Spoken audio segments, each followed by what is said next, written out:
CARY Vance, One Music Ave, Vance Entertainment here at the SiriusXM studios in Miami with Geronimo. Yes. Crazy couple of days for you. Yeah, I'm dead. You're not talking to me. You're talking to my soul. I'm no longer alive. Yeah, we had a ton of live broadcasts from our studios. I wish your camera's just showing one studio, but we have a whole bunch of other studios here in Miami on Collins across from the one hotel. Was there a highlight of Miami Music Week for you at SiriusXM? Yeah. Some of the sets that we had in our studio were so good. I had never seen Sonny Fodera before, and his set was crazy. The fans loved it. I loved Eliza Rose. I've been a day one fan. I feel like she's going to be a big star. I don't even think she knows how big of a star she can be because she just has that attitude and she has the look and the sound, and I feel like she could be a famous actress aside from being a DJ and a musician. Yeah, I think whatever it is, she has it. Yeah, she definitely does, and she carries herself in that way too. So hopefully, big things from her. The music was there. Collaboration with Calvin Harris didn't hurt. So I think big things for her. How hard is it, and we'll get into regular day-to-day stuff, but how hard is it during a Miami Music Week when you're doing, events here at the studio and outside the studio to coordinate to get all these artists collectively together? I know at the end of the day it's you and Rita going on the air or whatever, but there's got to be so much behind-the-scenes stuff that pulls it together. So it's definitely a group effort, and I'll tell you, it's Rita Nasser, who is the day-to-day program director of BPM, Andres Nieto, who programs Chill and Diplo's Revolution, Emily Doherty, who rounds us all together and makes sure to get the proper paperwork. There's a lot of behind-the-scenes stuff that goes into it. A lot of emails back and forth. Sometimes it's directly with management. Sometimes it's directly with the record labels. Occasionally, there's also a booking agent involved. And many times, it's the artists themselves that reach out to us. So we basically put all that together into a pot, and then we map everything out, almost like a puzzle. You've been doing radio for a little while. I know when I first met you, you were at a college radio station that was playing dance music in Brooklyn, like B91. Is that where your love of dance music came from? Yeah, to be honest, I wasn't really big into it. I was more of like just a pop music. I would say like, I was very influenced by my sister's listening habits, and she loved like Queen and David Bowie and things like that. So that's what I knew, and that's what I loved. And then I found out I could be on this college radio station that had a massive signal, somewhat illegal because it was blasting it far higher of a frequency than it was, or far higher of a power than it was supposed to. But B91 had probably 750,000 listeners, which is for a small little college radio station was amazing. And there were, people that would then go on to become really big, well-known radio people working there, like executives in radio, like Tracy Cloherty, and who was at Hot 97, and our mutual friend John Parker, and who was the music director when I was there. Kid Kelly and Andy Shane, who was at KTU, and I worked with him later on, and other DJs like Ralphie Marino, and there's just so many, and I just learned to love it. I realized I was very young too. I was 17 when I started college there, so I learned to love the community and learned to love the vibe, and I was able to sort of live vicariously through my radio name at the time, and I was able to be somebody else, and I kind of like that. How were you able to, or when did you become Geronimo? When I was working on the air at B97 in New Orleans, and a very well-known record industry guy these days was the program director at WABB in Mobile, Alabama, and he said to me, I have good news and bad news. Good news is I'm hiring you. You got the job doing nights, 7 to midnight here at WABB. Bad news is your name's going to change, and you're now Geronimo. So it turns out there was a guy that was in Columbus, Ohio named Geronimo. He almost took the job. I don't know what happened. It fell through. and they had been on the air promoting Geronimo's coming, and that's how it became Geronimo. Well, it's great that it stuck with you for so long. As we travel down the road, you eventually end up in New York, where you worked at both BLS and at KTU. Right. Very different styles of radio Yeah. stations, and radically, BLS is probably the furthest thing from dance music outside of the special. But back then, maybe they were playing some Well, dance music. at the time, Hot 97 was playing dance music. BLS was playing hip hop. They were really the first radio station to play what we now know as like today's hip hop. Like we were playing Wu-Tang Clan and Nas and Biggie, and I have a love for that too. And I was always jealous working in pop radio at B97 in New Orleans and ABB in Mobile. I was always jealous of the people that were at these like Churban stations.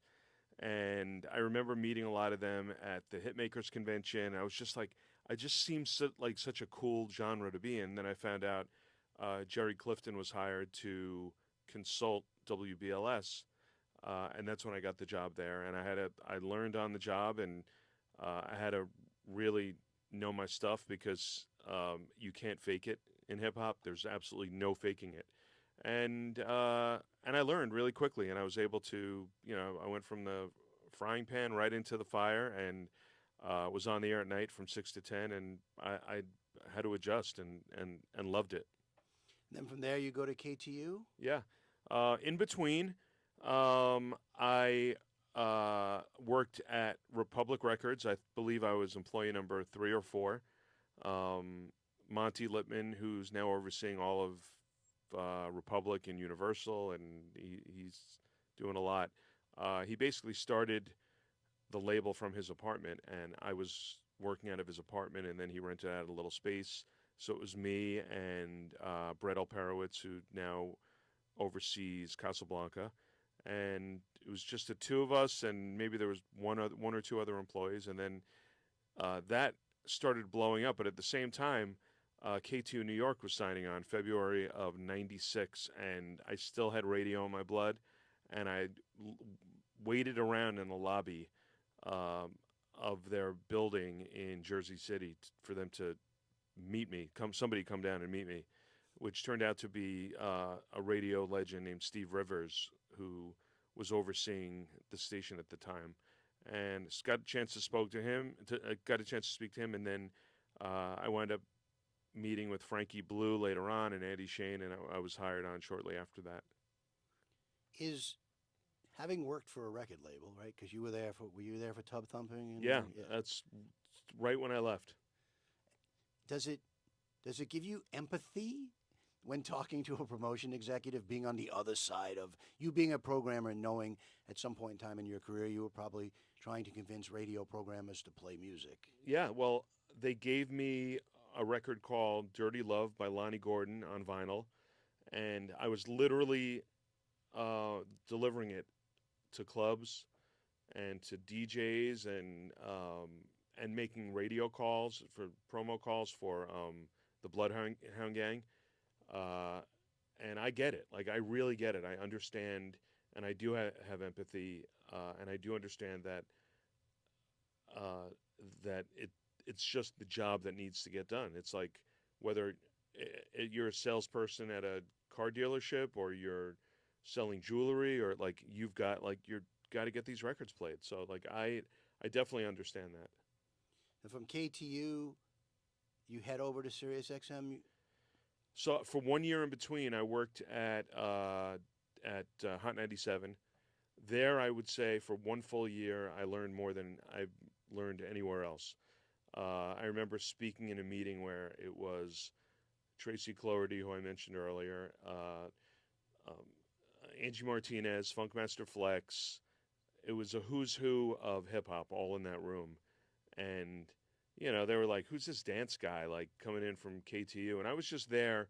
Really, they were in between music directors, and I was there to kind of bridge the gap because I knew how to program the selector and the music scheduling software.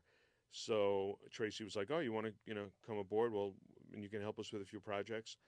And I learned so much in that 1 year. I was a sponge for that 1 year, and I sat and absorbed, and I learned from all of those DJs, from like Flex and Red Alert was there, and uh, Bugsy, and just so many great names from music and radio and hip hop, and I really I absorbed all that. Then I got the call that SiriusXM was hiring. Actually, it was just Sirius at the time, and Joel Salkowitz, who was an earlier programmer of Hot 103 and then Hot 97, was the one doing the hiring. Spoke to him, and he hired me to oversee uh, one or two of the dance channels at that time. He wound up leaving a year later, and I've been there ever since. For it's 21 years now. Congratulations on that. You Thanks. mentioned learning from people, absorbing, you know, information. If you were to give a piece of advice to an up and coming college student, doesn't necessarily have to be a college student, who wanted to break into the music business, wanted to break into the radio side of things, what would that advice be? I would say turn the other way. And no, but the advice I'd really give, especially if you're really passionate, I love what I do. I love being around music. You and I speak a lot. I love listening to new music. I love hearing new styles and new genres together. I listened to a demo of a DJ just the other day, and I heard a Chase and Status with Becky Hill on vocals, which is a few months old. But I was like, oh my God, this is like a magic to my ears. It's not even that I was uh, promoted to play it. I just was like, I have the freedom to put this on the radio and expose this to new audiences. I love it. The thing that I would recommend is there are so many opportunities now that I didn't have with the internet and with being able to promote yourself. Uh, I noticed that people that are in between jobs can now promote themselves as host of a podcast of some sort. And you could never do that back in the day. I mean, now you can have a podcast and actually build up your own audience. Social media, you can pump yourself up on whether it's TikTok or Instagram or Facebook. There's so many amazing opportunities, and they're free. So I would market myself like crazy, and if that's what you want to do, I would definitely stick to it. And if you feel like you're not making it, then push harder, because if you have confidence in yourself, and I've seen it with a lot of people, some of who we talk about all the time, they just don't stop, and that's sort of the way to do it. Just ambition. On the onemusicave.com site, I asked a question of programmers that said, when you sit down to do music, what are the two or three most important factors that come into play when deciding if you're going to put a song on BPM, or if you're working with Dre about potentially putting something on Diplo or Chill? Can you even narrow it down to what the first thing you look at is? It's constantly changing. Clearly, statistics are important, but in the end, like I've got to feel it. I've got to that magic that I feel listening to a song that gets me excited or gives me goosebumps, or I've got to feel it. That's not a deal breaker, because I know everybody's got an opinion. But that, for me, that's the thing that helps. If I hear something and I'm like, wow, this is really something special, then I feel like, yeah, I have the power to share this with other people, and maybe even have it become a hit, and maybe help an artist develop.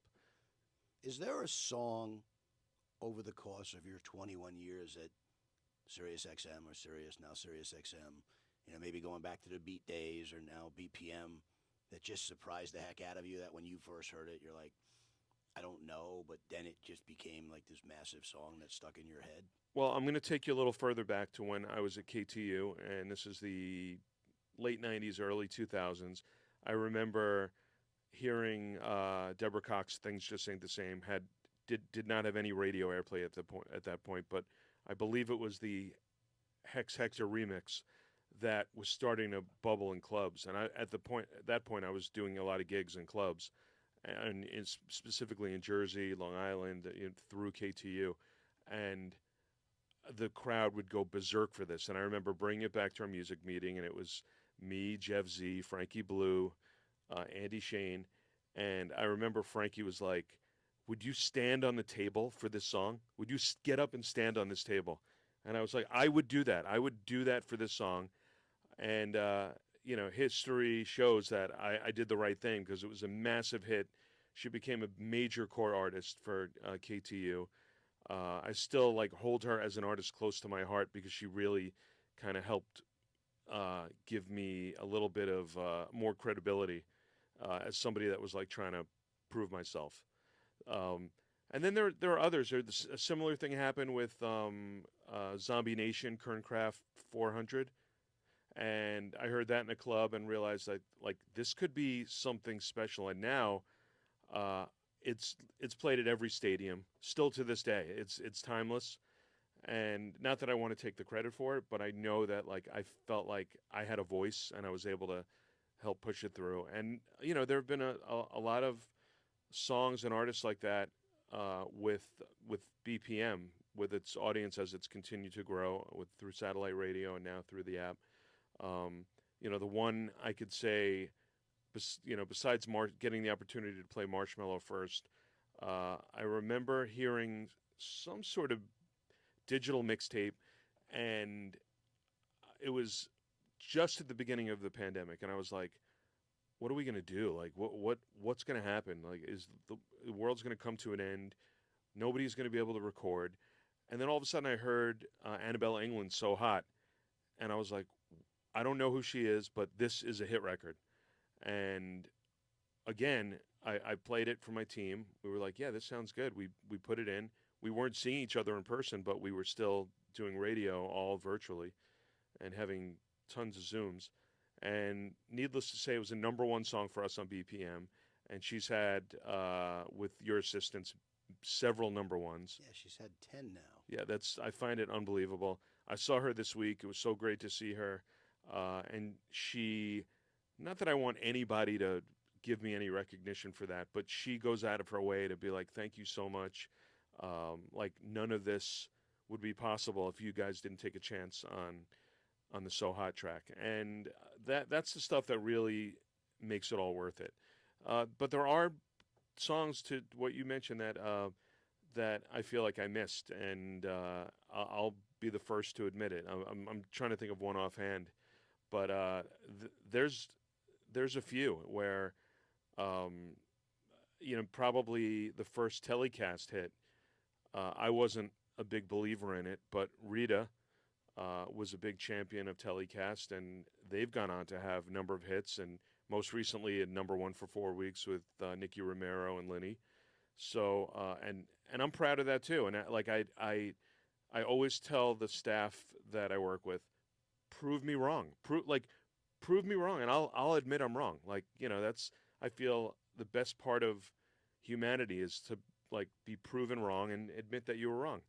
And I love that part of it as well. If people want to tune into BPM to hear you, we know you do the countdown show. That airs. That's every Saturday, 6 p.m. Eastern, 3 Pacific, and then it runs again at 8 p.m. Eastern, 5 Pacific. Then you can hear it again on Sunday, and then on the all-new, beautiful and sexy SiriusXM app, you can search for BPM Top 20 and then hear the countdown all the time. And then I'm on the air Monday through Friday from 7 a.m. till 10 Eastern. Well, before we let you leave One Music Ave, I'd like to do something called CARY's Quickies. Okay, I'm nervous about this. And I've known you for a long time, but I've never done this with you. I'm scared. Right. You got me nervous. I'm shook. Hot or cold? Hot. Fast or slow? Fast. What are we talking about? Music. Music. What's the fastest you've driven a car? Probably 140. Wow. Hopefully not on the Belt Parkway. No, not on the Belt Parkway, but I was driving through Alabama on, I forgot the highway, but it was in between Mobile and Birmingham. Pool or ocean? Pool. Hard or soft? Hard. What are we talking about? Music. I like that. Sweet, sour, or salty? Sweets. I'm big on sweet. Baked potato. Well, that's true. You were Is it a cookie place that you're always posting? I love cookies. I love cookies. I friggin' love cookies. What's your favorite cookie? Chocolate chip. Nice, big, heavy chocolate chip cookie. Nice, zesty chocolate. Something breaks in your house, you fixing it or hiring somebody? I try to fix it unless it's something major, and then I'll hire somebody. Before you go to sleep at night, are you watching TV or reading a good book?